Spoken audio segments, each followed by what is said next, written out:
Sorry. 6 o'clock. I know, I hit the wrong button. Thanks, Lisa. I pledge allegiance to the flag of the United States of America and to the republic for which it stands, one nation, under God, indivisible, with liberty and justice for all. Interesting. I think I got the bench here.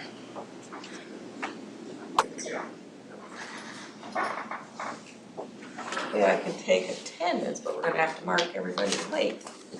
Tanya's late. Tom? Here. Jeremiah? Late. Linda's here. Chuck? Here. Lori? Here. Lisa? Here. Congratulations, thank you all. I believe we have a quorum, 1, 2, 3, 4, 5, so we can go about business. Take a look at the agenda, please.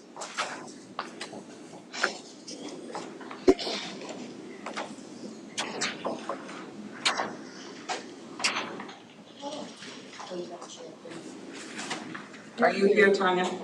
Yes, I am. You're up here in the middle. Or over there. You're up here. Why? You're up here. Stuck you up there. Egads. If you're not here, you get what you I get. never got an email on one, and the only question I had was, Okay, we're looking at the agenda. and I called Daniel. Right, we're waiting. Jeremiah, are you here? I am here. Okey dokey.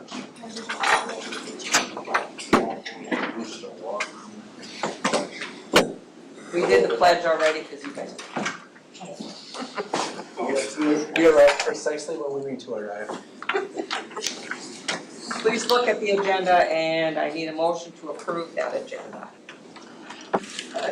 We were gonna move some policies, correct? We're gonna postpone till next month? Yeah, the board policies, because you guys had so much on the agenda.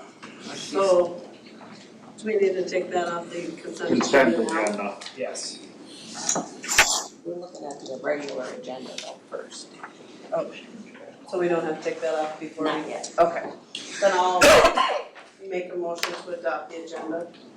I was gonna suggest putting, at least for conversation piece, the para sub rates for teachers on call, which has been, it has a new name now, but Where did you want to put that? at the very end of the business is fine. Are there any other additions you want to do? The higher rate that we talked about earlier was already on for me. But I don't know about the position that you were gonna ask about. The long-term sub. Okay, I'll just bring that up during, my report. Okay, that's fine. Okay, so no more additions to the regular agenda. No more additions to the Just prepare a sub-tape. So then I would entertain a motion to accept the agenda. All motions. I'll second. Any further discussion? Any further discussion? Any further discussion? I have a motion and a second to adopt the agenda. All those in favor? Aye. Opposed? Motion carries. The consent agenda then.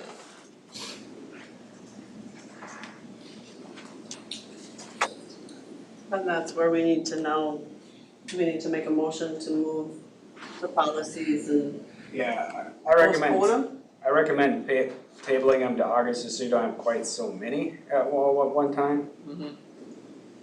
So Tom, you had an issue with, do we table things according to Robert's Postpone. rules? We went to- postpone them, Yes, so we have to postpone them. yes. So that would I think you be, went to that class at the convention. Yeah, so that would be number 7 right, is the one you're referring to correctly.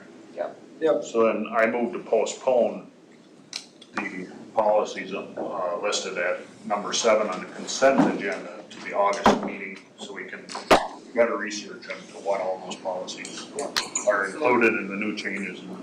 you would print those for us so that we can look at those. Yeah, I'll probably send them out, cause we got them down, yeah, Yep. so that you have a lot of time. Yep. I'll second that motion. Okay. So I have a motion and a second to postpone the policy approval until the August meeting. Do we have any discussion? Any discussions? Any discussion?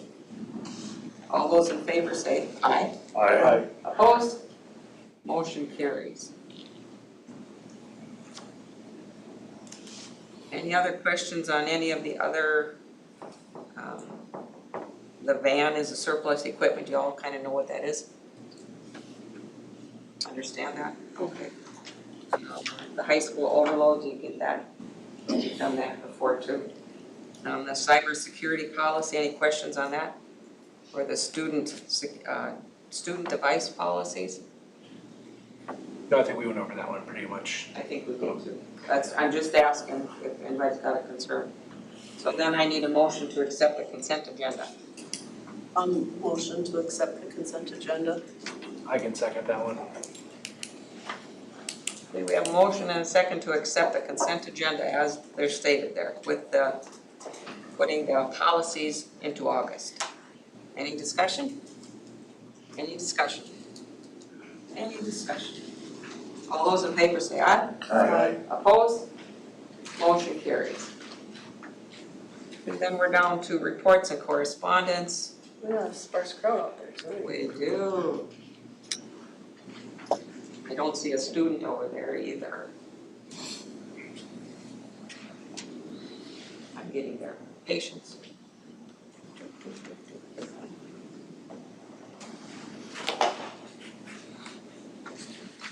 I'm coming. Cybersecurity policy there. Student device policies. I'm just getting my iPad onto the right part of the agenda. Okay. So I can read what I'm doing. We have a guest. Did you look to see if there's a guest? Did you answer?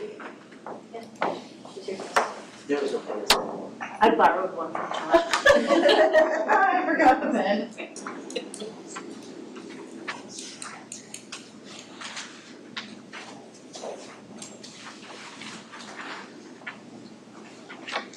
Okay, I found it. Activities report. We have it. Yes. Oh, we have one. I'm sorry, Renee. Please come join us. Good evening. I just had several people ask if I was coming to the meeting. I said yes. And they just wanted me to say thank you to the board and for getting Daniel back and welcome back Daniel to your position. And then one person did say they felt that some of the board needed to apologize for everything that has happened to Daniel's family. So I'm just letting you all know that. So welcome back, Dan. Thank you, Renee. Activities then. Any questions for Ms. Gilsey over there? Yeah.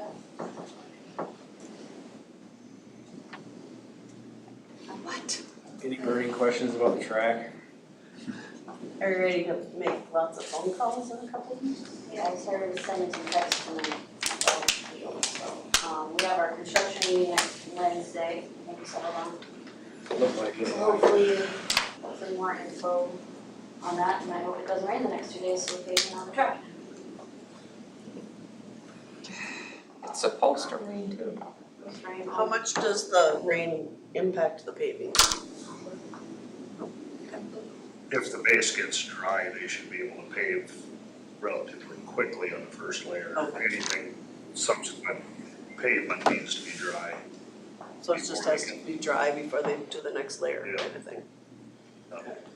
So if it's like today, maybe by noon they could start it. Maybe, because it was kind of misty up here even later today, so. Kelsey, on the student involvement going to games and such, is there a reduced pass that they can purchase to? Yeah, all of our students will get in for free for home games. Okay. And then if they're going to like Sock Center for boys hockey or girls hockey, they just have to come to me and I give them like a day pass type thing. And then they'll get into that for that Okay. as well. And then the rain at the beginning of the project slowed it down before they got drainage put in there, so it's drains more now, so that should help too. Thank you, Kelsey. Community ed, anything for Brad? He's not here. Can I ask you the burning question? 21st century, yes or no? We have not gotten word, and so where that leaves us, because that is the burning question, is, and I brought it up today with our admin meeting, that we probably have to start functioning like we're not going to get it. Now, way I understand it is Title I funds have been released. 2 and 3 for sure have not, and 4 is that in a kind of weird spot? Well, what they said with the 4B, which is the 21st century, is that the federal government has just released it, like just over the last weekend. The biggest thing is that it used to be over 3 billion that was funded nationwide, and it's down to like 1.8. So the state is gonna be vastly reduced as to how much they're even gonna give out. So it's really going to be how many people applied, what their applications look like, and how much they're gonna fund it at. Because their option is to always fund it, but not at what you ask for, or something like that. Are they still doing everybody gets free lunches, free breakfast? So far. That's still so far, okay. So far, Yeah. yeah. And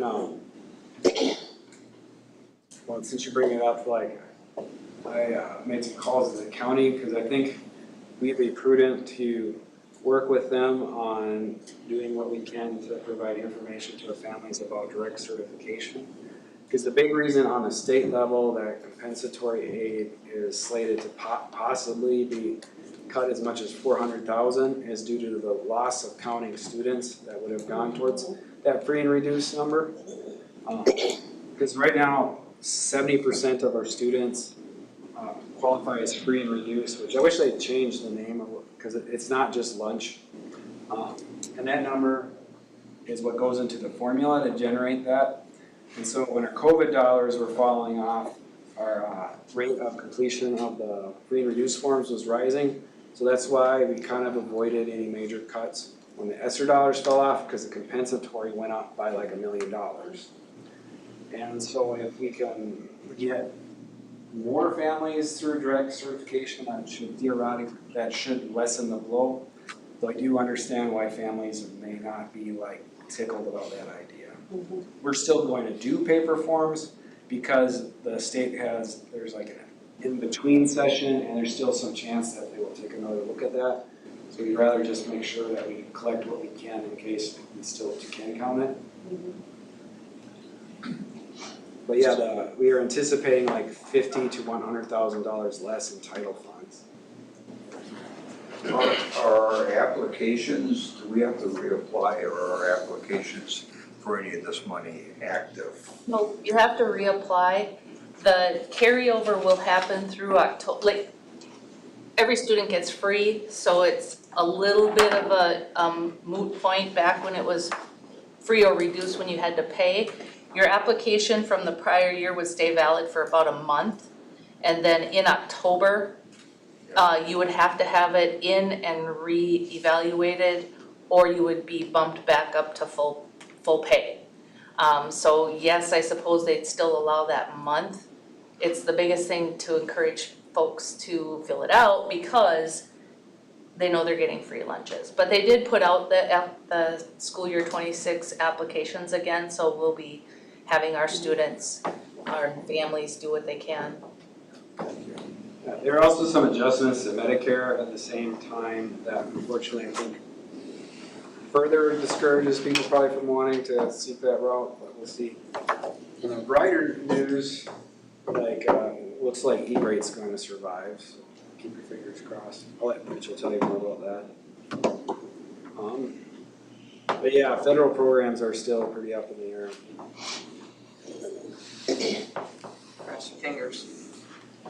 All right, technology. I forgot, on that one, so one of the things I do want to get your guys' kind of take on is that one of the things that 21st Century funds is the activity bus.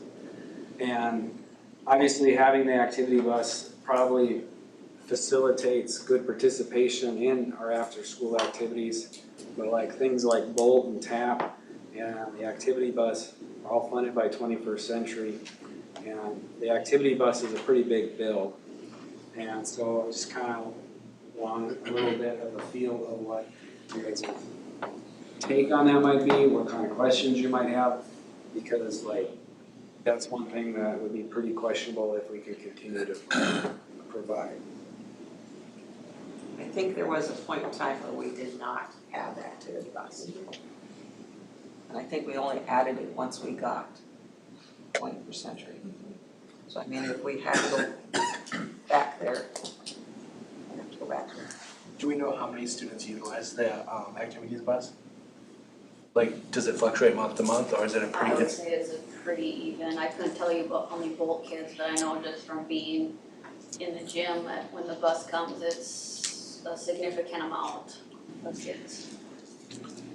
And they go for each school, so the kids from sports practices will be picked up here, and then they go to the high school and pick up those kids, and then they do their rounds.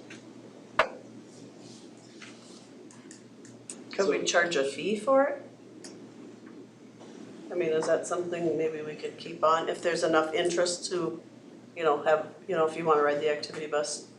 I mean, I'd be willing to pay a fee to have my kid ride at home.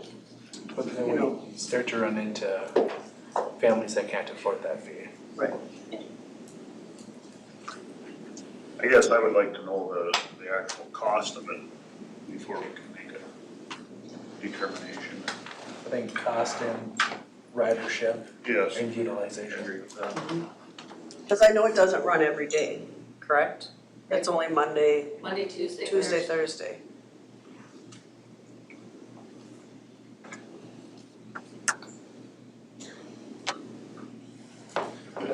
Another interesting aspect of that would be, you know, how many of the families that utilize that qualify for like free and reduced school lunches and stuff like that as well.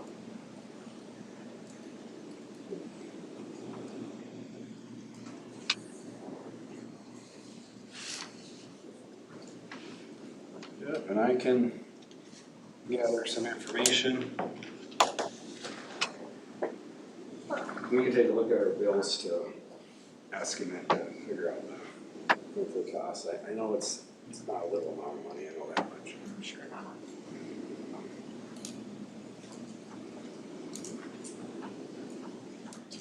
Okay, so that's what we're looking at for next time on that.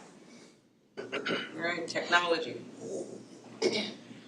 Mr. Mitchell. I'll just quickly talk about E-rate. Yes, there was a lawsuit from somebody, and it went to the Supreme Court that they thought it was unconstitutional, I'm paraphrasing, of the E-rate funding and all of the USAC, which is other things that they provide low-income people, telephone service, cell phone service, it's all part of the same package. And the schools were very worried about it because it's a huge chunk of money that we use for technology. So that, it went through Supreme Court, they said it was fine. We did get word that it'd be about a $207 per student for category 2 funding, which we would not be able to spend until 26. But the only thing we can spend that on is infrastructure. So basically everything behind the scenes in the closets, which we desperately need to upgrade in all of our access points, wireless access points. I have not seen the money in our account yet that we can start looking at spending it, and I don't know when that's going to be allocated, and I don't want to sign contracts or go out for bid until we at least see that, because that's a huge chunk of money that we would be liable for if we sign a contract. So we're cautiously gonna wait to do that. I'm still building parts lists, things to go out for bid to make sure we do that. The back to the free and reduced, just really quickly, that's another huge portion of our E-rate funding. If we don't have the free and reduced numbers, we don't get the discounts that we get for our E-rate. Right now we're at an 80% discount. So our, like our internet bill and our fiber leases, we get an 80% discount on that every month. And today I just got the funding notice, because I filled up, evidently I hit all the deadlines and there's multiple ones through the entire year. Today, we're getting just a little over 15,000 back to offset our bills. So that's our 80% discount, we don't have to pay 20. And then Freshwater helps us out with the rest, with the other 20% through equity access aid through the state.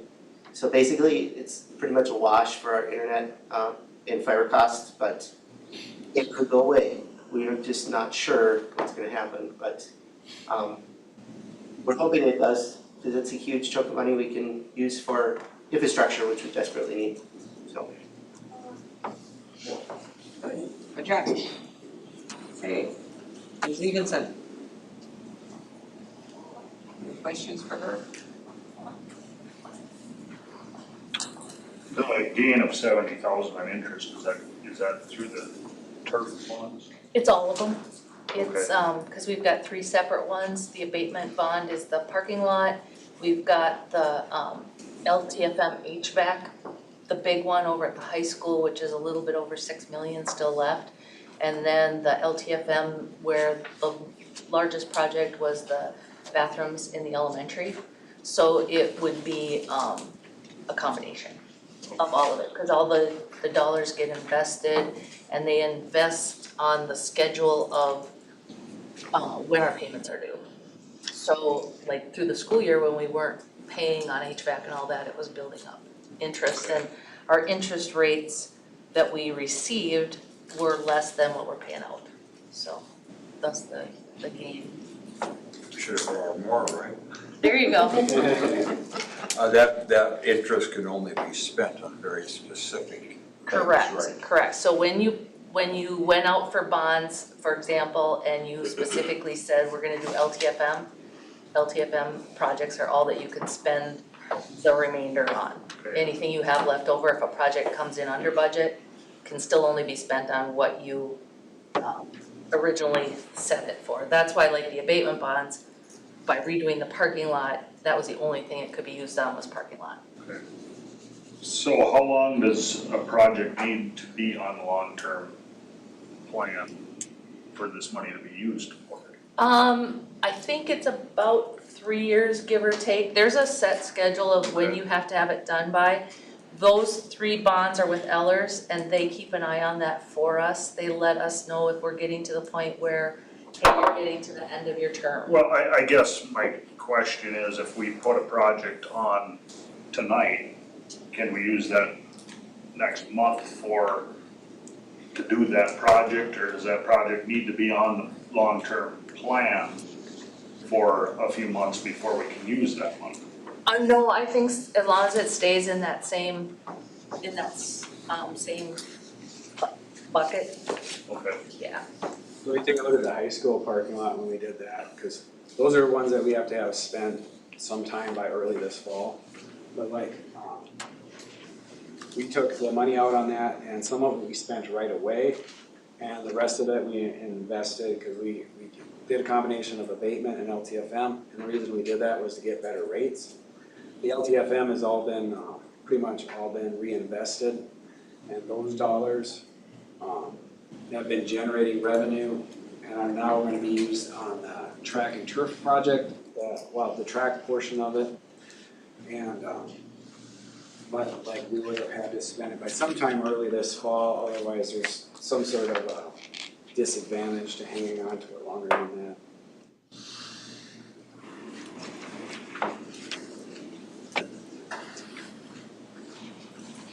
Any more questions for Sherry? Thank you, it's nice to meet you. Did we have to talk at all about when you went and visited the church in Grayville? When I sent out the stuff for the reunification plan, one of the things Mitchell and I did, because I had been to one, a workshop type thing prior, and our original plans had more local, like for example, Baptist Church or the Assembly of God Church as our reunification points. Well, one of the recommendations is if there's something going on in this building, for example, you don't want your people all marshaling over there, you're just too close in proximity. And I listened to a speaker from the Carolinas, and his recommendation was ideally going about 20 minutes away for your reunification spot. So I had mentioned it to Linda, and she said, hey, come check out the Grey Eagle Catholic Church. And so we did, Mitchell and I went over there because what we were looking for was internet access, places to set up tables for unification, keeping students separate, that kind of thing. And it would be an absolutely ideal place. When you reunify, you have to have multiple options available, because let's say that the church has a funeral going on. You don't want to bring an entire school over there.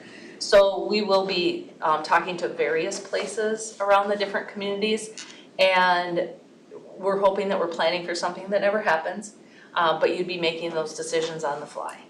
So the more you have in place, because we'll set up MOUs with the different sites, and the more you have in place will help you have more places to go to if something would ever arise, so.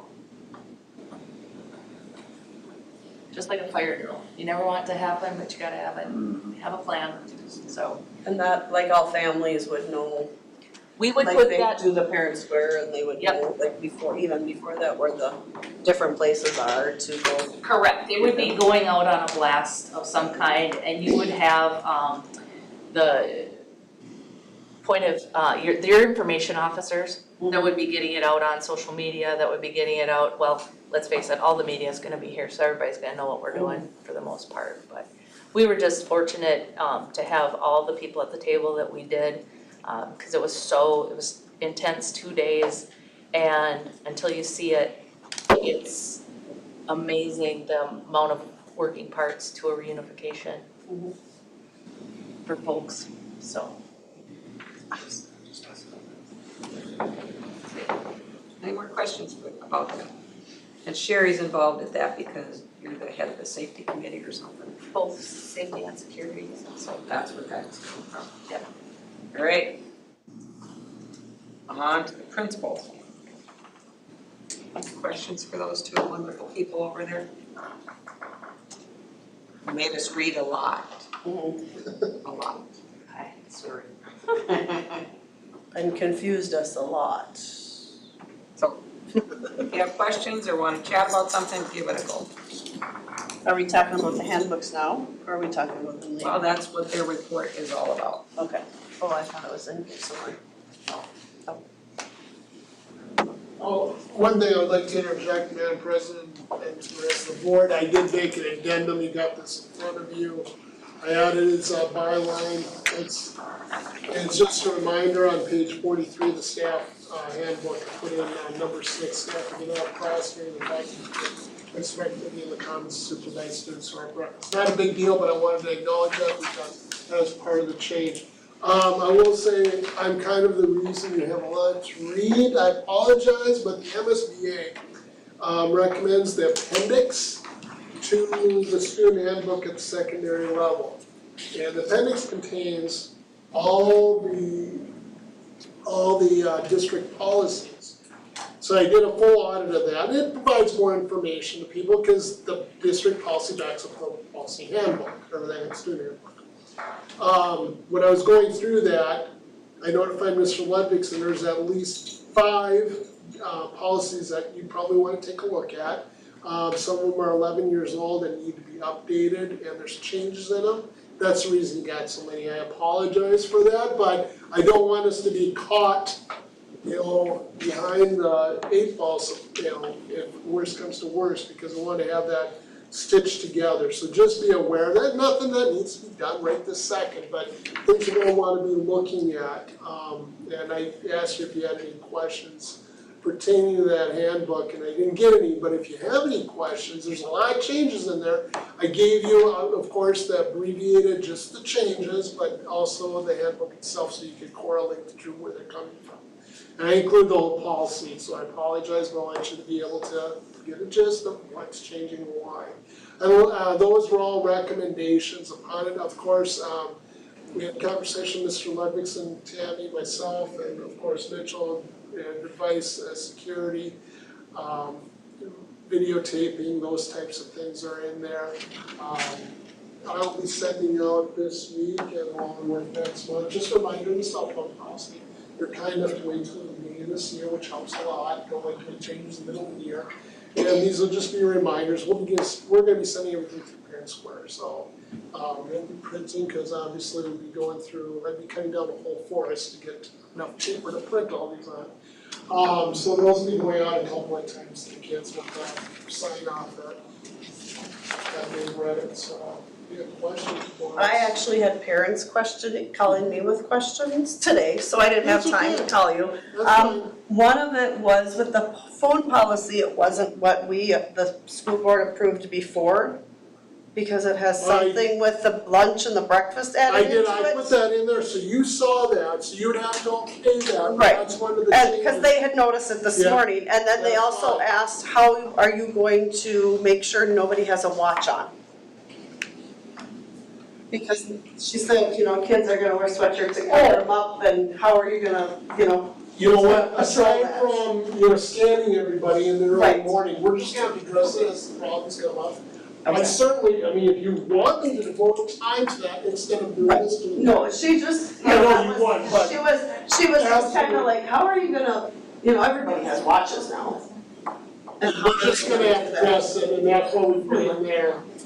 No, I'll have to ask. But thank you for bringing My that kids up. don't have watches, so. Thank you for bringing that up, that was another, because we had discussion on that, when we were talking about, we talked about breakfast and lunch. Yep. The whole intent, so I wanted to delineate that, so there's no misconceptions, but that would be something that you, as a board, would have to approve, if you wanna go that direction, if you do not wish to, you'll have to take that out. This is not set in stone, and we always, as administration, it's the last thing in the book, we always reserve the right to make changes as we see fit, Right. so Yep. you will have to have a discussion on. And then I had another parent call me, That's fine. about the study hall, when it said something about the teachers are checking the grades daily. And she said, well, she knows teachers don't sometimes get them in daily, so. We're making those Are changes they gonna- internally. And we're Okay. trying to clamp down on this, just so kids can be successful. Because I'll be honest with you, you saw my board report, we're not getting the turnout with credit recovery. We're trying different things, we're trying this, trying that. Now, this year is a little different, granted, okay, because we have that HVAC project, moved everything over here, booted up a week, everything. I heard good, I heard bad. So I don't know what that mix is, because we had 85 kids that would have been qualified to come to that and get the turnout. Right. Now, how do you do that? I have not found that magic potion to get everybody to come when they should, because we're trying to get them to get on track so they do graduate by the time they're seniors. That's the whole goal of this. It's not gonna be perfect, we're gonna try different things, we'll try this, try that. But our graduation rates obviously have gone up quite a large percentage. Right. 93%. Well, she just, I'm sure kids aren't gonna Oh, yes. pay attention to the grades to know what they have. And so she's like, well, how are they gonna check them every day if there's not anything in there for a week? And we're trying to get better with that, and Okay. that comes down to us doing our due diligence, Mhm. that's what it comes, so it's constantly keeping on top of everybody, it's good. Yes, With that credit recovery, could there be a group that goes out and does a little home visit before it starts? That would really say a lot. You'd sit down with the parents and the child. we definitely could do that, typically I know what that's time consuming, but maybe that's a way of just really connecting with them face to face. And maybe it would make a difference. it's not a bad idea, we'd have to figure out how to do that. It's something deep in discussion. When you do that, there's always concerns of who and when and how we do that. Now, we'd be looking at 85 students, so it's gonna be ahead of time, we're gonna have to get that. If it does, we can definitely take a look at that. Typically what we do is we meet with the students, we send letters home, we make phone calls, and what happened is, this year, we even made phone calls that first couple of days saying, hey, your kid's not here. And we sent this out, we really want them to be here to be successful, so Iguata working on that, and Michelle and her crew took care of that, they did a great job with that, but again, it's Yeah. please. We're trying to help. I know. Do what you can, it's just a Do what you suggestion, can. if possible.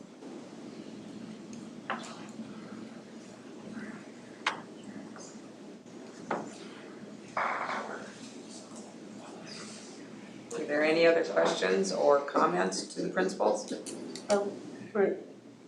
We're not approving the policy, so are we approving the handbooks or no? We're just looking at them? Later on the agenda, so approve them when That's right. Later on. Oh, okay. So this is a point where you might want to chat about them. Okay.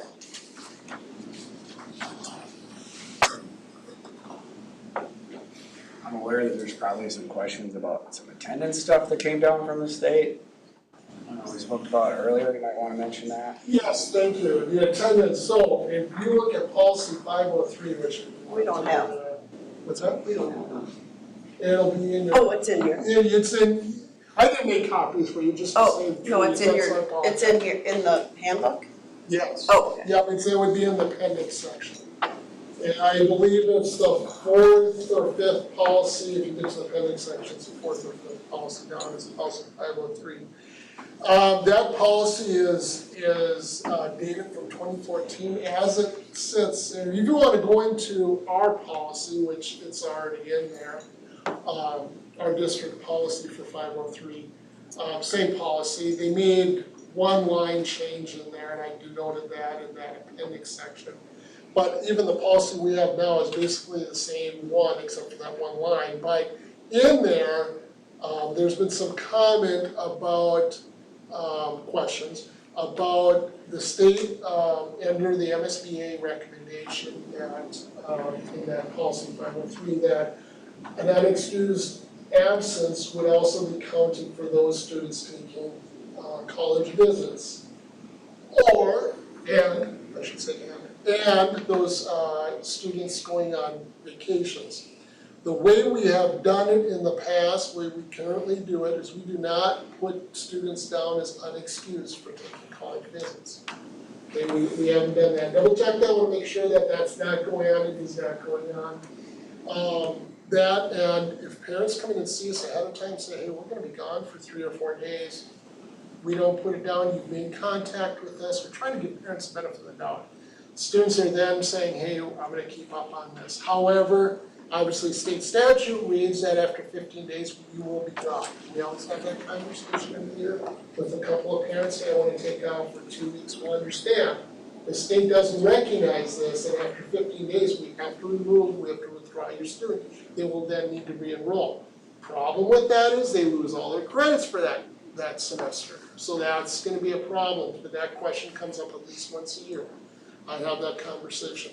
But we have not, in the past, we have not given unexcused absences for kids making college visits. It's always excused, because we want to encourage them post-secondary to take on more education as well as an insurance, because the parents have made contact with us. So we're trying to give everybody, so what's in there, you might want to have discussion at some point on there.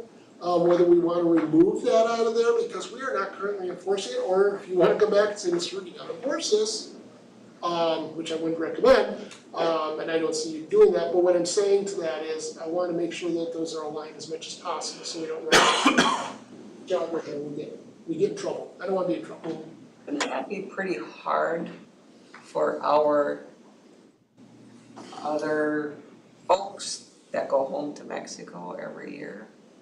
Correct. I mean, that would just be awful. Yeah, we try to work with the Yeah. families. The problem you have when you're on that distance is connectivity has become an issue. Kids keeping up on their work, the majority of our work's online. I mean, that's the problem. This is not the days of paper and pencil, which I do appreciate, but now we have more connectivity, more opportunities, more options, especially if the kids are taking college classes. So that becomes an issue for all the students. So yes, it definitely would. Would we be able to, if we have a few families that participate in leaving the school for extended periods of time, would it be one of those things that when we're developing the school calendar for next year or something like that, where we you know, maybe make like Christmas break a little bit longer, try to accommodate these families, so then, you know, end of January, they don't have to miss an additional 15 days of school. Is it something that, you know, the administration can really talk to families about and express the importance of this, you know, and then if we combine those two together, will that reduce that? You know, it's a good question. I mean, you get, as a board, obviously, you guys set the calendar and all that. It's not, I'm not gonna sit here and say we got 25 families asking the same question. I would have to go back and check to see what kind of numbers, but off the top of my head, I'm talking about 4 or 5 families right now. Definitely, we can do certain things, you know, and I'm gonna, you know, obviously in September, I'm gonna have my parent meetings, well, probably before that, have my, which every year I have, you know, invite the parents to come in, have parent meetings to talk about I do one in Spanish, one in English, one for the handbooks. And I'll get a handful of parents, we'll feed them and everything else, whatever it turns out for it. You know, but we do this obviously for a couple of different reasons. We're trying to constantly sell that idea that, you know, we have only so much control at our level. Once you hit that 15 days, the state is, you know, we don't want that to happen. Unfortunately, it's not a lot of kids that has happened to. I have to check the numbers, and we've got 1 or 2 this past year that happened to, so. But yeah, I mean, flexibility in the scheduling that you guys have more, you've said that, so. I don't know if that's something we want to consider next time, or if. We did track our students being gone, and it kind of stretches over about a month and a half worth. So, because we thought that too, that, you know, if it's all of them the week before Christmas or all of them still the week after or something like that. And it kind of, it fluctuates so much, so I don't know if there's a one size fits all. I mean, I guess we are. It would be wonderful. Right, we're a multicultural school now, and people are gonna take off at different periods of time, so I get that, so. Yeah, right, And the trends between the high school and the elementary were a little different. correct. Remember that, we have the new EduClimber, dissected that quite a bit.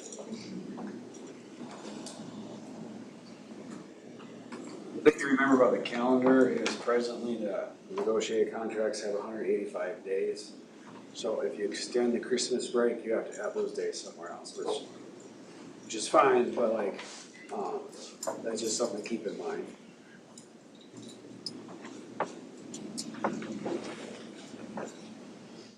Any more questions? I'm sure we'll be talking again. Anything from the board? Anybody do anything fun and exciting? Just did a 230 tractor pulls yesterday. Took all day and all night. Anyway. I think all the spring activities are winding down now pretty much, so. Like the softball and the soccer and all the community and stuff is pretty much winding down. Talked a little bit about finance right before the meeting, mainly just went over the LTFM plan. And those expenses and the sheets I get from Millers.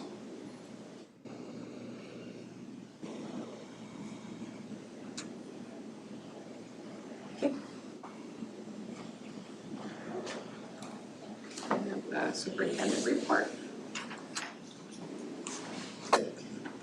So speaking of Ellers, in the packet, I worked with them to produce this kind of projection model that goes out into 2030, 2031, and takes a look at our population and different things, and creates different charts. And I know one of the ones in there that I included in the board packet was like ELL, which is interesting. But here's kind of like the 10-year trends of what we've been doing here. So this is what our ADM versus residents is everybody in the district versus how much we're counting for our population here. And since the COVID has been back on the rise to what it was like, I suppose what you would consider right before that happened. Kindergarten enrollment's kind of been up and down.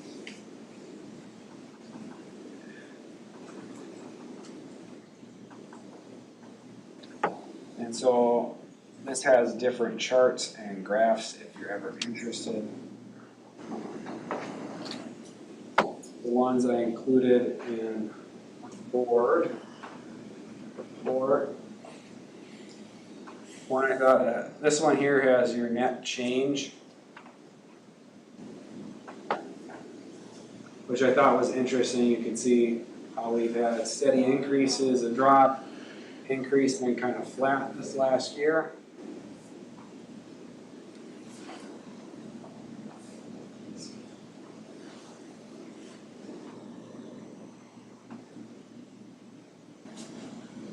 And this one here, you can see the LEP enrollment.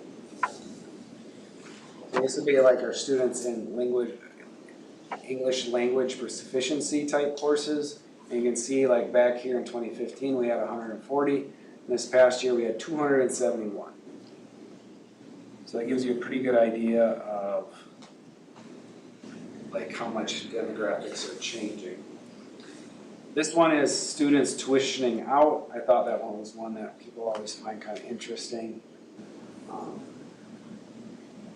It's kind of what you would have saw before COVID stuff, so which actually there was a little dip in this year. And then any questions on the enrollment projections?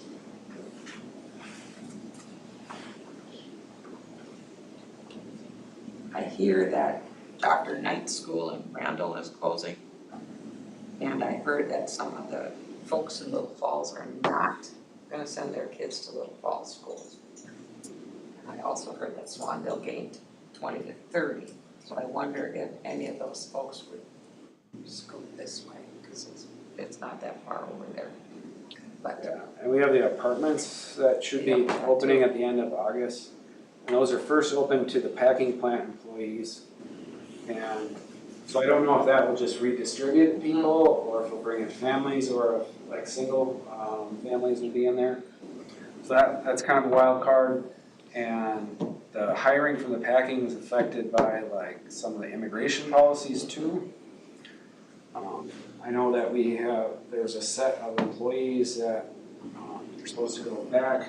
I think they're primarily for the Haitian. And my understanding is they could come back on a work visa, but like I don't know what's happening with them. Just that's a pretty big question. So we have some fluctuations that could definitely happen.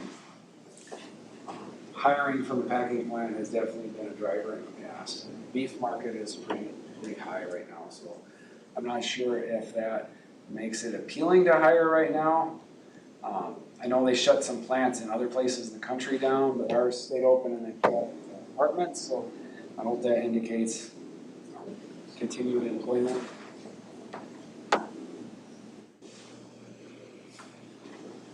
I spoke with the executive committee about superintendent's evaluation and goals. We were just having a discussion about how you might want to do that. Attached to the board agenda is an example of what a set of goals might look like. I took these from the MSBA model. In the board book, I had some references to pages that could be referenced for what that might look like. I grabbed a goal on governance team, advancement of the strategic initiative and goals outlined and key priorities, alignment of school planning and directional focus.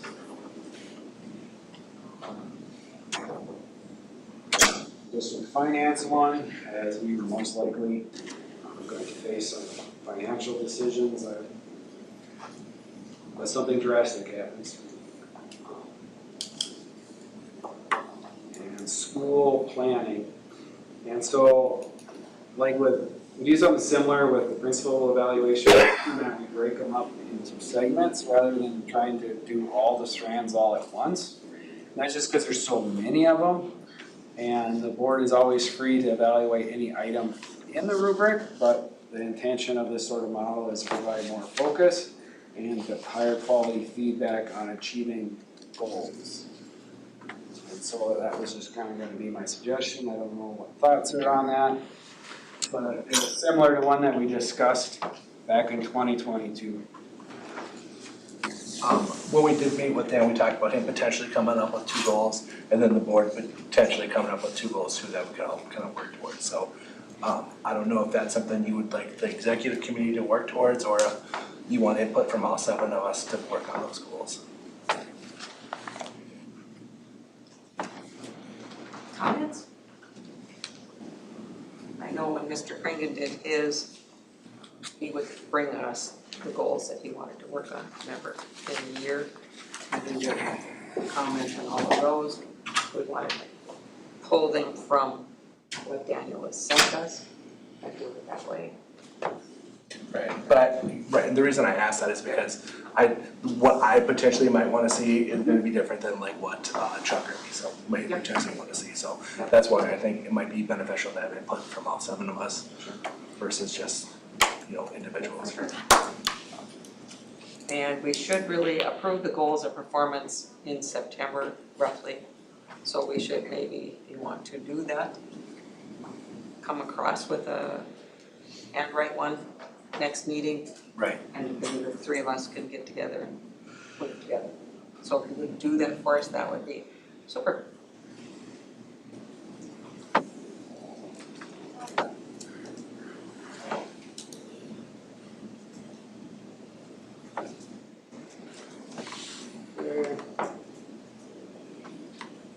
Any questions on the superintendent report?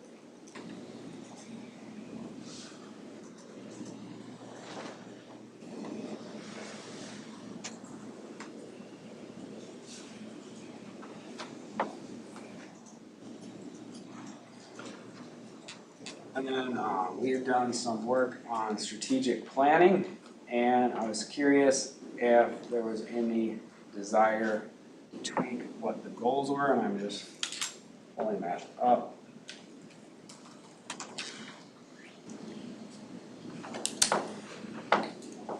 I'm gonna be going through it and updating the data, especially with our nice EduClimber tool.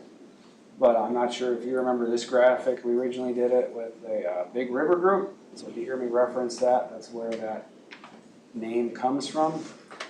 But Seems like it was a long time ago. I know. right? So we had identified, the pride kind of plays a little bit with the high school's PBIS now to pride, relationships, dedication, evaluation, with the I being the thunderbolt.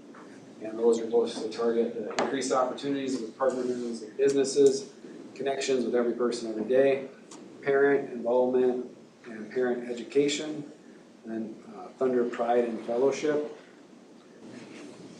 And then those are broken into these goals from our work and vision statement that in the next 5 years we want to do these things. And then we have these benchmarks is what I had when we last worked with the Big River Group. And I plan to go through with the administrative team on the planning items, just kind of update where we're at now, update the data, see like where, how we're progressing, where our strengths and weaknesses are. But like, one thing I want to make sure is there any desire to tweak or adjust it? Because like, I don't want to do a lot of work on these benchmarks and then it not be in line with what the school board wants to see attention paid to.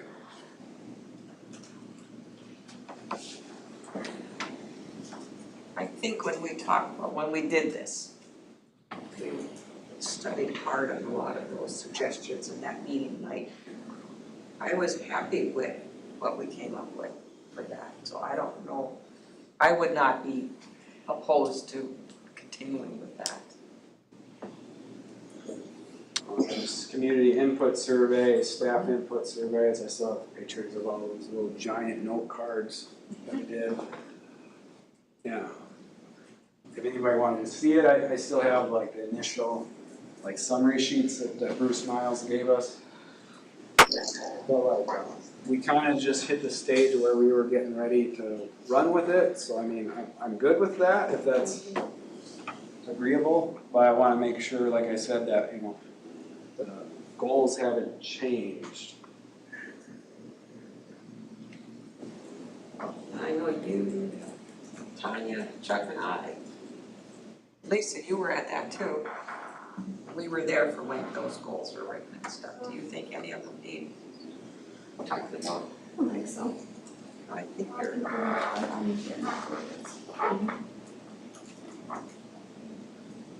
that okay with all of you? Just continue on, get it going again, I think. Some of this stuff is really good, like you principals, are you standing at the door? Wasn't one of our goals? Every kid gets greeted every day. And everybody learns just about everybody's names and that kind of stuff. I think that puts a kid on a good step for the day. And that one was within meaningful relationships one. And you guys did positive behavior interventions, and you saw decreases in discipline, so and there's things we were doing. So, Yep. So I think we just get back on the bandwagon, get it going again. and then I had a board minute attached, which was on that. I'm not sure. Those of you who weren't familiar with that, before I did those, there's just sort of a short topic that's pertinent to school board members. I did that one on logical fallacies, which are useful for evaluating arguments, which you'll hear lots of arguments as it's on board.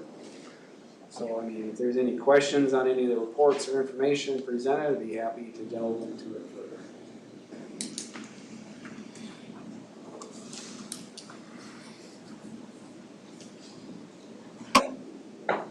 Any more? Are we good? I think it went through all my reports. Okay, okay. So then we're on to board highlights. We kind of did that with the board report, I think. The unfinished business.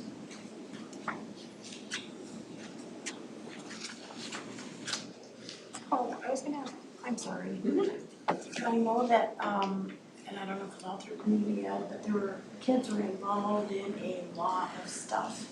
And that was really cool, like they had, I don't know how many kids had a little soccer program over at the church.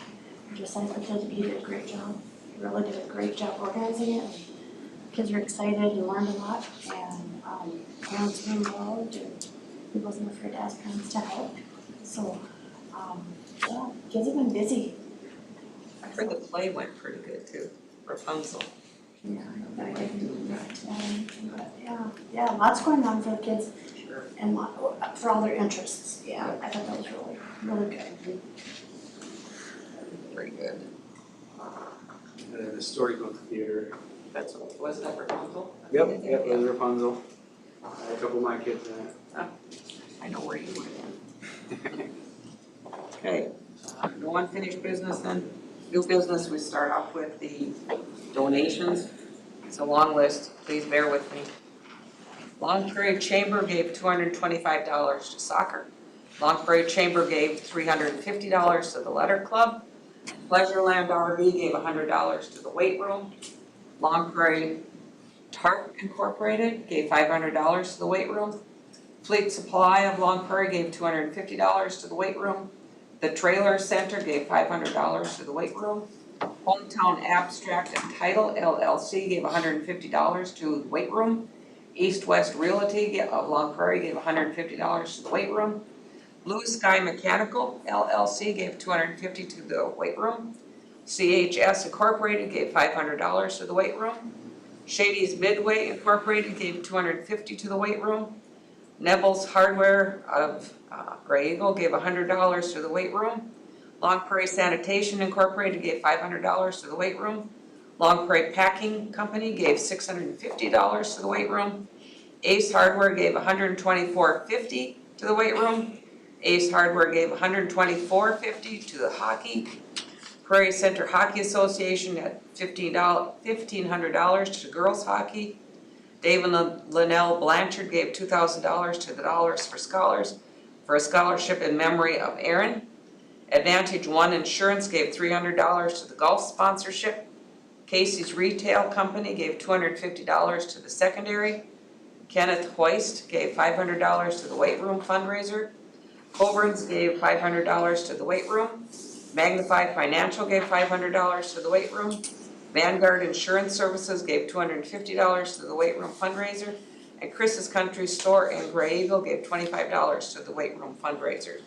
And please write appropriately how we appreciate everything that is donated to us. I'll make a motion to adjourn then, or.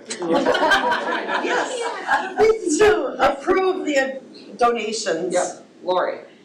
I'll second that. I'm just trying to get home. Any discussion? Any discussion? Any discussions? Thank you very much again, and all in favor say aye. Aye. Opposed? Motion carries. Okay, we have to look at the LTFM plan. Is that in here? I don't remember seeing it up there. I got it up there, like, it should have, It's there. Okay. should be attached. I thought, This is kind of like a summary sheet of it, because I worked with Ellers on the more detailed draft. And so I took the projects that I was aware of, and just kind of updated them. Again, as you can see, big draft there. I need to get it turned into the state by the end of the month. Sherry, I, and Ellers will work on putting on the final touches. But some notes on here, our annual revenue is about 220,000 until we hit the end of the bonds, first set of bonds anyway, and then it jumps. So that's why you see that jump in revenue. A little note on our operating capital revenue. And this is our historical expenditures. Like this year will obviously be much higher, and next year because of the HVAC and turf projects, depending on where that lands as far as fiscal years. Little note on what we usually have appropriated for health and safety, and this is about the number I just kind of put on every year for various maintenance issues coming up. Like stuff breaks, we all know that. I pushed secondary bathroom renovations back here. I don't presently have a reason to think that's of immediate importance. Split the free cost of resurfacing the tennis court over 2 years. That's because our year-to-year revenue will be low for a little while as we finish these big projects and the bonds on them. So that splits the larger project into smaller ones. Same kind of thing with the auditorium. Recommending doing the first couple of stages relatively early so that we make sure it stays usable, and then we can push the more advanced stages down the road. Even though it's shown on here as LTFM, that's probably going to be a mixture of LTFM and probably general and capital outlay depending on what exactly is being fixed. The elementary gym is getting older, currently is in decent repair, but just anticipating that coming up. Let's see. Don't know about deferred maintenance, doing smaller projects for now. I do recommend I started an application for this playground in our early childhood. And really I could probably up that by another 10 just to make sure I have room for like installation and everything on there. But like we get like 20 ADMs, which is our pupil units from like students we serve that have IEPs that are in that early childhood group. And we work with the TCCP. And so like, I'm not sure if you've been out there to look at it. I think it really is necessary. And I took a look at where our balances are, and we should be able to do that within what we have for revenue and expenses. The wrestling room, siding, and roofing was on the LTFM last year, and in transitionings didn't get done. The gymnasium floor, like I mentioned, that's just going to come up. The tile in there is damaged just from use. And roofs I have down there, though they did add that as something that you can do like the parking lots. But it's in currently good repair, but you know, when you get 10 years out, you're kind of just throwing guesses at the wall. And then I just have kind of a description of each year where I currently see it. And so if there's questions about that, I can field it. The other thing attached to the board agenda were these expense sheets that I worked on with Ellers and me and Sherry have visited on. And the big thing I paid attention to was the ending year fiscal balance. to make sure that, you know, we weren't dipping too low. Because you want a couple $100,000 in there in case of a couple $100,000 unexpected surprise. And so I imagine there'll probably be other things that come up, but like we should have the enough room to deal with them. So that's the intent of the way it's structured.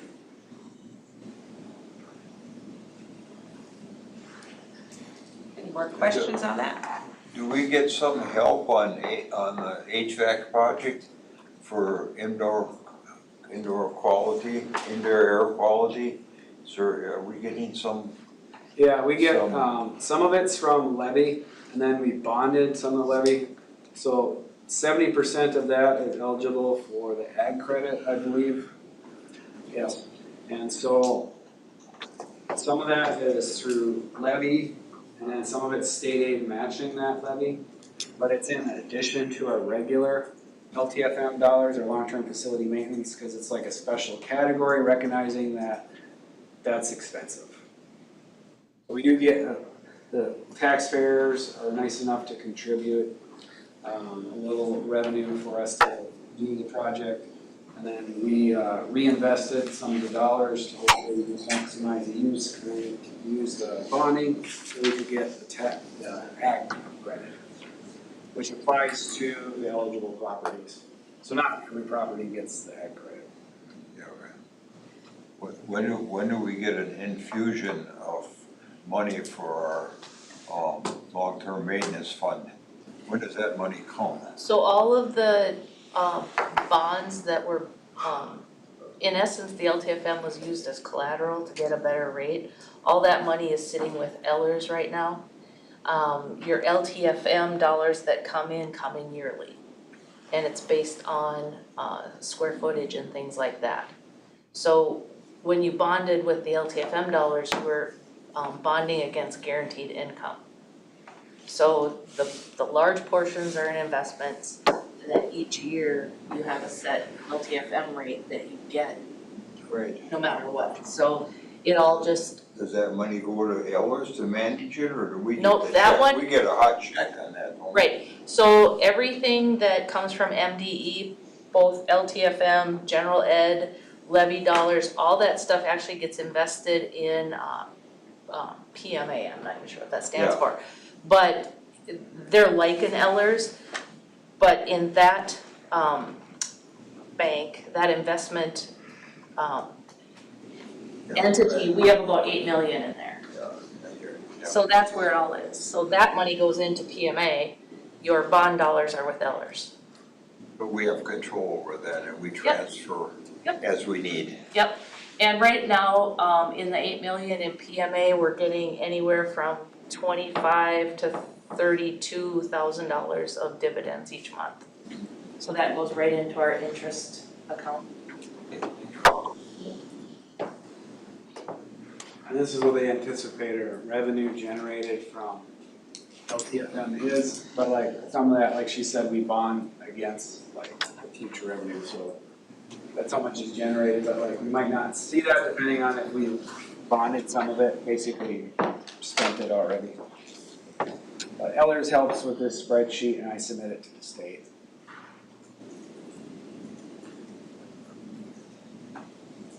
And this is just kind of a summary sheet to make it easier to understand.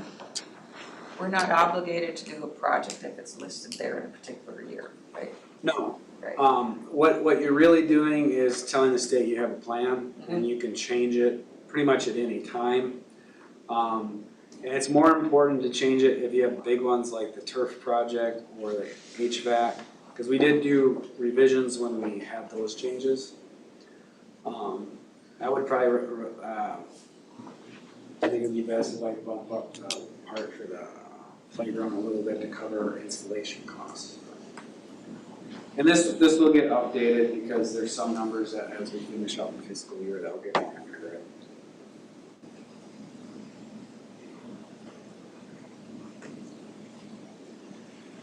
Any more questions on the LTFM plan? Then I would entertain a motion to accept it, to approve it. I move to approve the LTFM plan. I'll second it. Who was that, Lori? Yes. Is there any further discussion? Any further discussions? Any discussions? All those in favor say aye. Aye. Opposed? Motion carries. Handbooks. These are directly tied, some of this is with the policies and the changes that we've already discussed in your reports, right? Correct, yeah, I try to delineate those between red and yellow, yellow Right. being the ones we've already talked about. So But red are the ones from the MSBA recommendations. Okay, so at this time, I believe I will move to postpone them for approval until we can, More time to look. more time to look at them and make sure everything's in line with the policies that we're gonna be looking at next month. So we're not putting something in there that's confusing parents. I'll second that. Does that give, you enough time? Oh, yeah, we're fine, they just wanted to have it here before the students. Yeah, yeah. I know from our earlier conversation, we'll probably talk more about those like attendances with the family and that. The one where the recommended MSBA policy had marking people going to a college trip is like. Yeah, that's policy 503, so if you want to. And are those the policies that we postponed already, correct? Yes. Those are some of those, so we Yeah. can, So they're, yeah, at the same time. so they're directly related, Right. so we shouldn't approve one without having the other one approved. Correct. Yeah. They'd be a little bit conflict there. Yeah, that's a lot of information. And I'll send the board version parts of it out right away too, because, I can send the policies out right away, cause I have them all ready. yeah, because Jenny helped me get them ready. Thank you, Jenny. So she has the red line versions, because we pretty much have been adopting what MSBA recommends. So like, there is latitude to deviate. It's just, those are the ones that, you know, you've had the MSBA folks take a look at and basically tell you, we don't think this will get you through. If you got questions, feel free to just email me, please.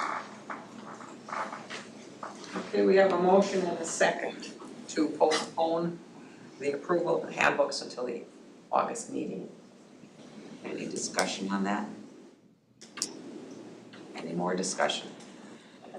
Any discussion? All those in favor say aye. Aye. Opposed? Motion carries. Boy, we got our work cut out for us next month. Yeah. Okay, we've got milk and bread bids. Do those look in line, Mr. Ludwigson, with other years? Do they? I didn't actually I see the think they went up details. just a hair, and, you know, which you're kind of, And they're the only You two get that one. submit bids, Yeah. so. you either take them or you don't have milk. So I guess we need to approve them. So I thought other schools were using like Stony Creek Dairy and stuff like that. Yeah, they didn't submit a bid. They didn't. Did they know we were accepting bids? Well, we send it out and we put it in the paper and stuff. I sent it to the ones that have did it in the past, I didn't send it to anybody new, cause nobody said anything different, nobody knew. Okay. And then But it is in the paper as well. in the LP paper, Yeah. with them being in. They have delivered to us in the past, they supplied LP kids and stuff, so they are aware of our district. I don't know if they can do the quantity, is, To your question though, which I think you're getting at, would it pay to like kind of solicit extra bids? Probably. But I think from what I've experienced over my years is that we probably call them up and be like, hey, That's- submit a bid. That's what I was wondering, cause like I know they're doing other districts in our area, so. Yeah, I know like is it like 10 Fins Creamery or something? They got a bunch of schools recently too, I think. Yeah. And they're from the area. So, I mean, there are people out there, I mean, plus, you know, if this other company comes to us, we can, well, we have these other quotes and maybe we could leverage that for lower prices or no price increases. I don't think it was much, I think it was like pennies, you know, I mean, it was at the most 5 maybe cents somewhere on some of the items. usually it goes up like a penny or two with the 1%, and the skims, and then the specialty milks that we need to carry for the lactose intolerant and stuff, those generally get a little higher. Right, or, I mean, But plus they two, generally come in, supporting local versus Yep. Fortune 500. I do know like that 10 I mentioned would be interesting to look into, because they have like their milk's supposed to be better for you if you're intolerant to milk. For some reason that I don't quite understand. Because I happen to know that Browerville's getting a milk station, where kids can access it 24/7, so. are they getting No, it's the Liverpool. yeah, they fill a cup. Yeah. Yeah, But the we biggest have- thing with that is we've looked into that, or I know Mr. Treeler has looked into that. It's the sanitation of the cups and the cost of the cups and that kind of stuff, and then monitoring it for, But still, I mean, a student at 2:30 can go and get a glass of milk if they want one. How would that work though Up with in the the free mess and of reduced kindergarten. meals, cause they charge you for extra milk? They have an individual that's sponsoring it, so. That sounds like a big mess with kindergartners. Oops, I missed. Oh, my cup is overfilled like 4 times now. But yeah, there are local vendors, and I think if we wanted to get their numbers, like, I think it would require calling them up to show that we had interest. From what I got from talking to other superintendents. I mean, it would just, like I said, I'd rather support local than, Yeah, and there are local ones that are selling to schools and. Is there time, is there some kind of contract date? You have to do this by, that's what I thought. I mean, maybe it's something just to think about for next Yeah, year. absolutely. We might be too I late. would just need a list of where to send it to, because I certainly could, I just didn't have anybody to send it to. Seems that, it's interesting that you're the one doing the searching. Seems like it'd be kind of like something to do with the cafeteria. So. Alright,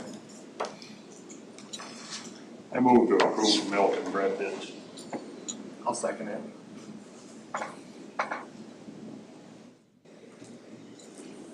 We have a motion and a second to approve the milk and bread bids. Is there any further discussion?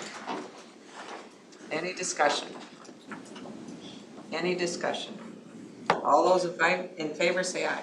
Aye. Opposed? Motion carries. Okay, you wanna talk a little bit about the HVAC change order? I'll probably just talk about both 5 and 6 at one time, just Yeah, because. that's my question. Can I pause you for a minute?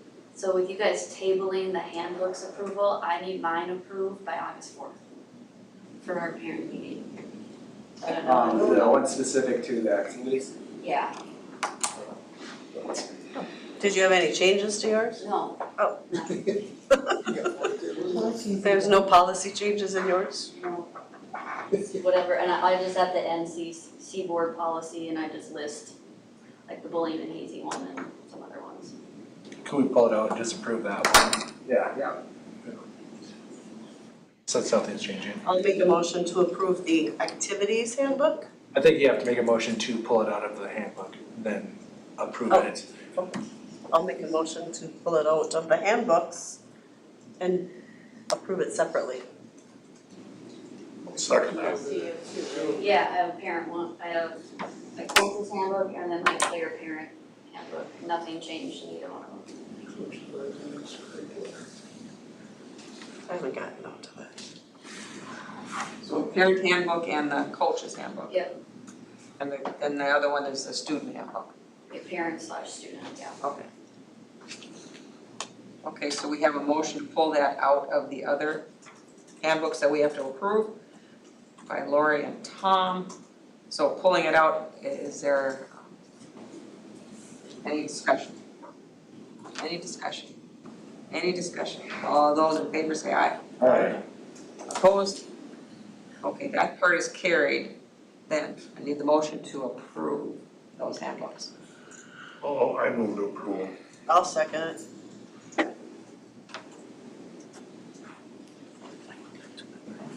Okay. We have a motion and a second to approve the handbook so that Ms. Kelsey can go to her parent meeting. Any discussion? Any more discussion? Any discussion?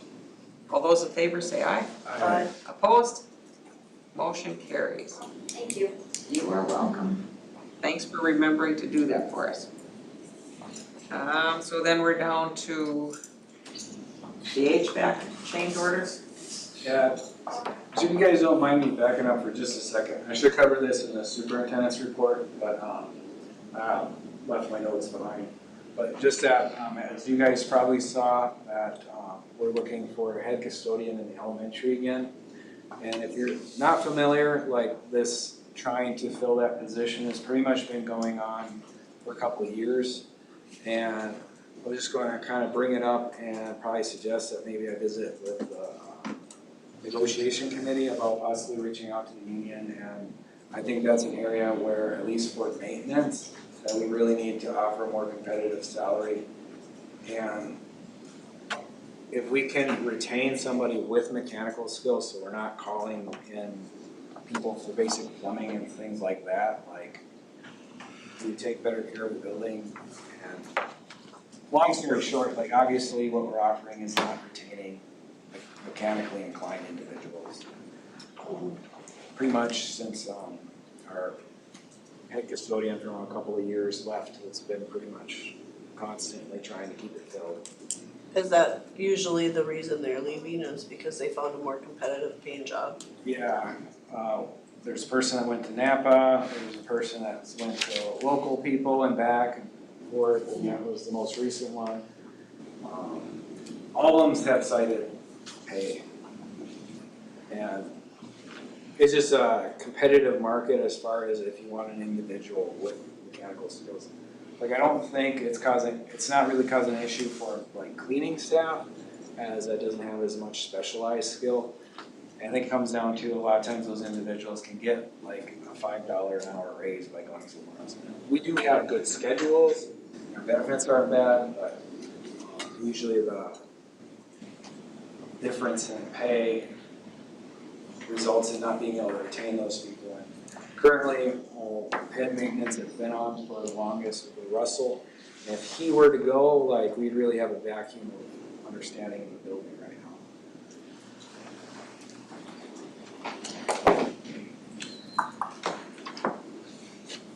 I guess I would support, you in bringing that to the committee to have them reevaluate that, just because like you said, those skills are pretty specialized and the people that have them don't come cheap, so.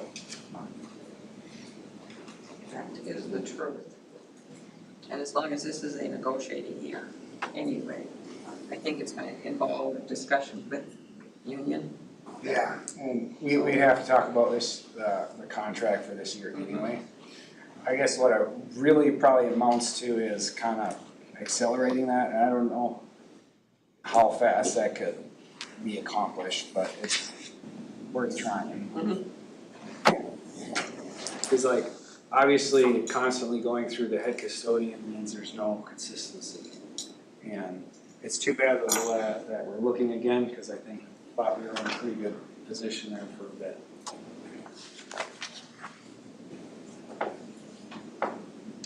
And training new employees every 4 to 6 months is not cheap.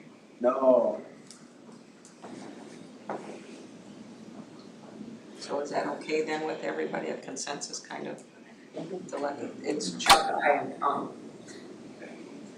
I'll reach out to the union and see about getting conversations.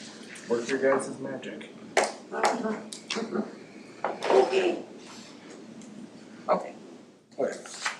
So with the change orders, they're both ones that I think have come up, at least with the building committee.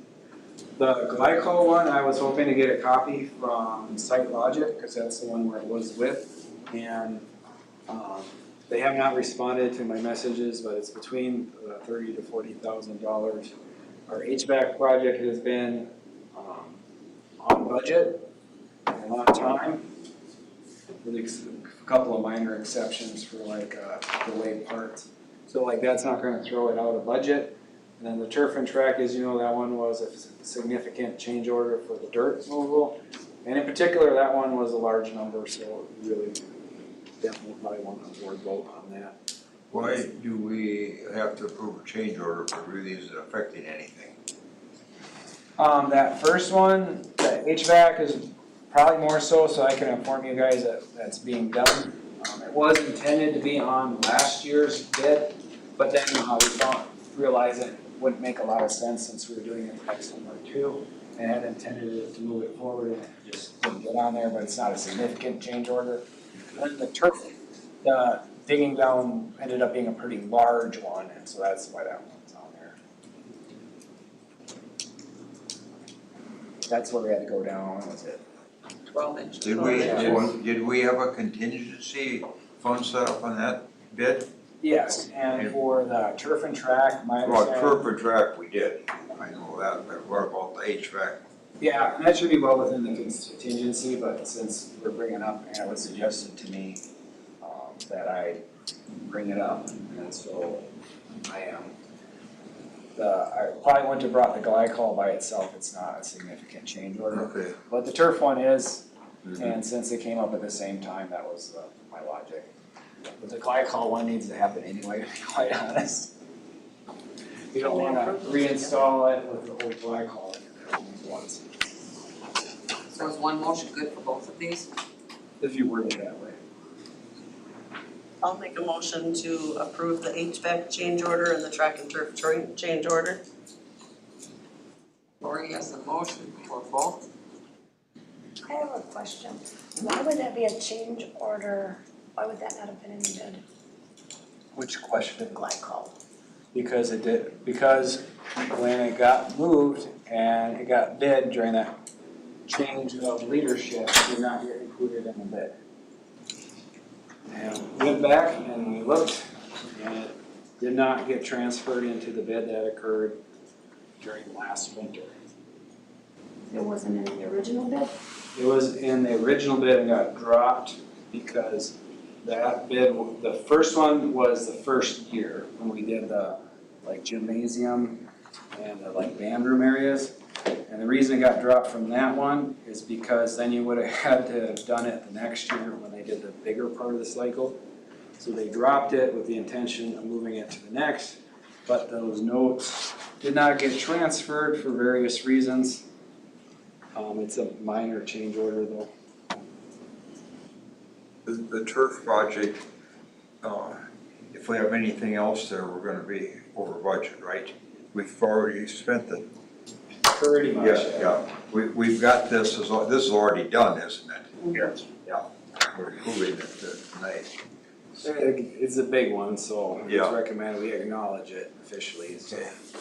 The glycol one is really a much smaller one, like I said, that was intended to be in the second set of bids, cause we had two sets of bids, one from last summer's work and this summer's work. And in the in-between period, notes did not get from one to the other for various reasons. What is the cost? Between $30,000 and $40,000. And what's the contingency? It's a percentage of the project, so we're probably talking over hundreds of thousands of dollars for the contingency, so. And we haven't really used hardly any of it, so. I don't anticipate it affecting the budget. I would appreciate that our engineering totally check that project out when it's complete, so we don't pay them until it meets our approval. Yeah, do a commissioning at the end. Okay. Yeah. That's what they call that, to make sure everything's fired. Yeah. No, I agree with you.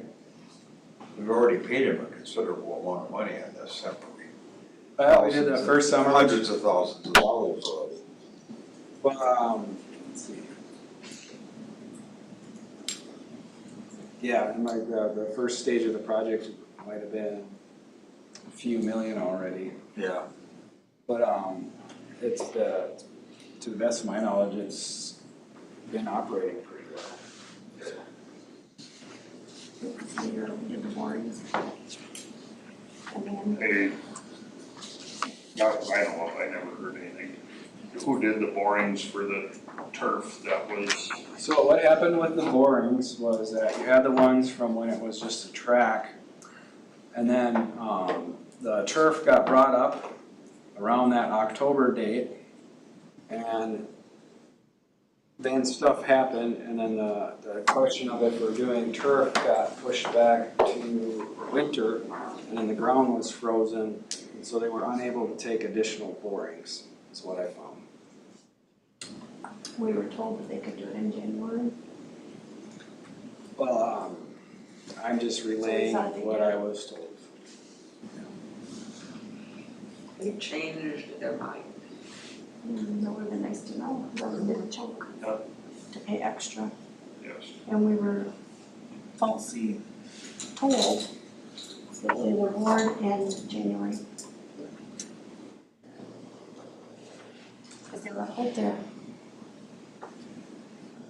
So I don't know what they were doing out there, if they weren't trying to work, that they said they were gonna do. If they were, get on that and look and step into that, they can, not just ignore it, but that was a lot of money extra. Because that work wasn't done then. Should have been. You should be able to choose them. Thought of that. I've been doing some research. There you go. But that's what I've initially found, and I can make some, well, I intend to make other phone calls. Yeah. So I will second Lori's motion. Okay. We have a motion and a second to approve the change orders for the track and turf and the glycol HVAC system. Any further discussion? Any discussions? Any more discussion? All those in favor say aye. Aye. Opposed? Motion carries. Before you shoot on, Madam Chair, I'd like to bring up, or I had one question. With committee meetings going forward, are we still going to move forward with our committee meetings that we've been assigned to, or are we adjusting those? I think that's a discussion we have to have with the superintendent. What do you think about when and what committees you want to meet with and how often? I can do that, and if I could have kind of an initial, kind of summary of what you guys were used to, because I was not given all the communications. I'm not fully informed of what may have been typical.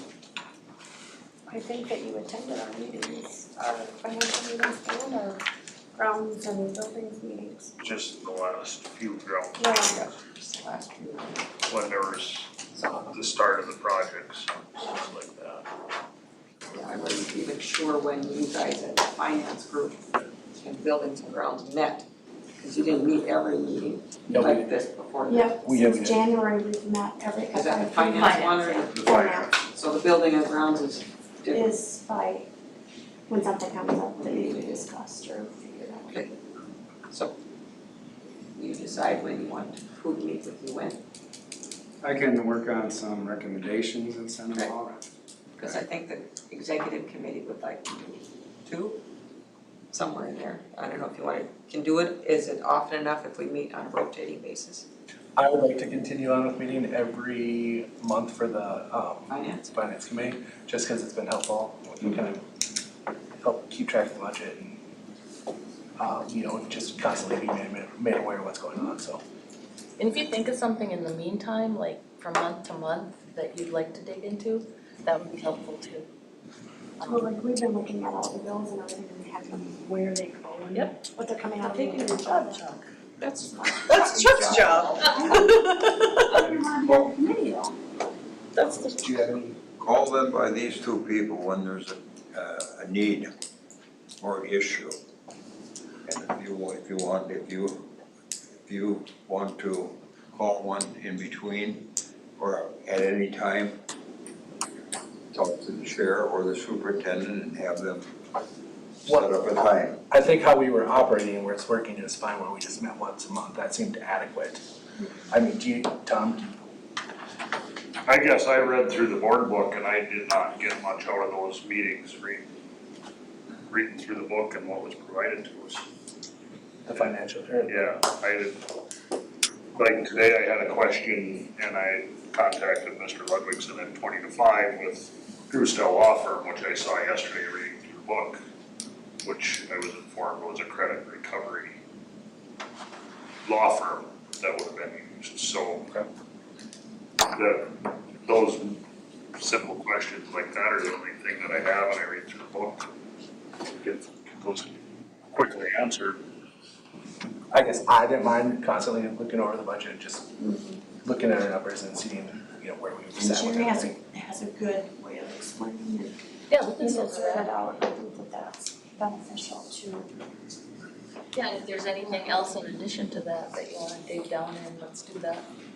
Just let me know beforehand, so I can grab the paperwork or backup or anything like that. So stick to 30.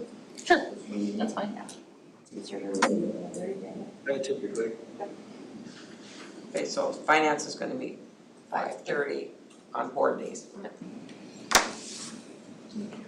And then I think when we have need to be like executive or building and grounds, we'll call one. Gotcha. All right, that takes care of that. And I think we have to turn it over. You wanna talk about the sub-pay for the paraprofessionals? Yeah, the reason I brought it up was when we were taking a look at the teachers on call list in the district office, we noticed that the paraprofessional was listed at like 15 some odd cents. And then if you take a look at the kitchen assistant, that was at 17 some. And traditionally that has been at least the same rate. So that's why I put it on there. I assume it just got missed in a rate adjustment previously. Because that would be paying our substitutes for paraprofessionals less than our substitutes for kitchen. And then I made the suggestion of like using the bottom first rate from a couple of years ago so that there's a difference between the kitchen aide and para, but like as long as it matches, like I think it's for sure. It shows a oversight without at least matching. And I thought it was worth bringing up, because at first we weren't going to bring it up because we thought our teacher sub rates looked pretty solid. But, and this is with teachers on call, so it's not associated with a union, and the teachers on call is changing their name. Remember what it's called? Kelly Education. Kelly Education. And so we communicate to them, and So do we have to even do anything with them if they're gonna well, charge you? so basically you do it, authorize me to call and be like, can you make a rate adjustment is what I'm asking. I'll make a motion to approve the rate adjustment. You want to do the match or like the 18 one that I put in there? Because there's two ways. Can we leave it up to your discretion when you talk to them? You can. All right, I think that would be fair. Lori made the motion to let Mr. Ludvigsen deal with whatever their name is, Kelly Educational. Yeah. About the sub-pay. Is there a second to that motion? I'll second that.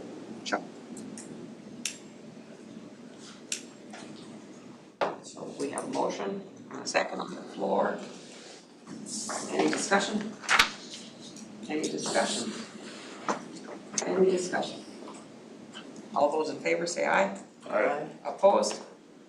Motion carried. Okay, we get to turn the page over.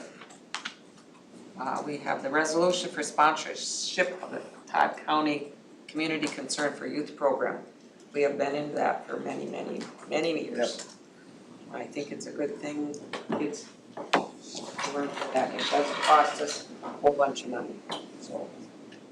I'll make a motion that we approve our sponsorship of the Tata County Community Concern for Youth Program. Okay, Tanya has a motion, is there a second? I'll second. Chuck. To approve sponsorship in the Todd County Community Concern for Youth. Any discussion? I'd like to actually have her come in and present to us, and what do we get for this? I mean, we've been doing it automatically. She's come Since once as long before, as I've been on the Yeah, board, she's yeah. She's come. I know she would. No, they have. She did We should request Jeff, it, they yeah. have done that, but we like can sure have her last year come. or so, Yeah. they Can you get her to come again, Dan? I'm sure it can. Thank you. Okay, is there any further discussion on that? We will get her to come. Any further discussion? Any further discussion? All those in favor say aye. Aye. Opposed? Motion carries. One last one. We had some suggestions. And Laura, you kind of brought it up. Why don't you give us a little spiel? Well, if Dan, do you wanna go back and show them the, Just what caught my eye was this logo and maybe getting different shirts, maybe more professional, like polo shirts for, you know, the board and staff in various different things with something different than, you know, the Thunder logo. I noticed a lot of them, like at the MSBA conference, had different ones with different things, and that was another one that he came up with. You know, maybe just getting it kind of like Linda's embroidered on the, Would they be available to purchase? you know, have, you know, everybody purchase some, you know, bring it out to the staff, you know, maybe do polos, more professional dress, polos, cardigans, I don't know, sweaters. Kate could probably put that. But yeah, and I talked to Kate and she said she'd be willing to work with us and come up with prices if we wanted to, but I just thought something different that, you know, maybe put, you know, Long Prairie Grey Eagle on it somewhere, you know, or different ones that are something different than just the logo. I think that goes along with the strategic plan quite a bit, so. I think this one's on the strategic plan. Could be. The like 3 student, staff, community working together to make a strong shape. Make these t-shirts available, they'll hand them out. Purchase them. Like do an order, like an online order or something. We switch out, you can't spend over $5. Right, well, yeah, like. First day packed with you. Oh, Chuck wants to give out like a shirt. We've done that before, but it We gets did to the it, we point did it where before, that yeah. $5 thing gets Yeah, in the way. We had to dip into the superintendent's discretionary fund. Yes, we did. you know, and even, you know, like I saw some carrying around even like totes or bags or, you know, stuff with them on it. Once you got that symbol in the machine, that does Yeah, it. like she could Put it on pretty anything. much do anything, but I just thought, you know, it's something different and maybe a little more professional looking that, you know, staff and we could. In your spare time, Lori, you can take that challenge on. Oh, sure, I got spare time now for about a month. Might be over by then. Anybody have a discussion about that? What are you thinking? Sure. Whether you, I think it's a good idea, I see Lori's vision of something like that on her shirt. would look good like Yeah, here or something. It'd be professional looking, I believe. it does have a Long Prairie Grey Eagle Yeah, it's just very mascot, but small. it's very small. You know, You'd have to make that a little bigger. Is everybody okay with we hand the little task over to Lori, because she's got nothing else to do? I like it. All those in favor? You're it, kid. And I think have it available for staff, you know, and us, and I think would be. you know, and even if we do, I know the other one I kind of looked at was the Pride with the thunderbolt in the middle. You know, something simple like that too. That was the other one that I kind of might have found in my spare time. That was, you know, maybe we could put, you know, take the Pride or do some, you know, and then put Long Prairie Grey Eagle on it, underneath it, on top of it. And I'll leave it to Kate, she's pretty good. Oh yeah, she'd be able to do some of that in a heartbeat, I'm sure. Yeah. Good, everybody? On a very related note, you can go ahead and adjourn, but like, bring, the next meeting, we should probably take a picture for the website or something. I know some people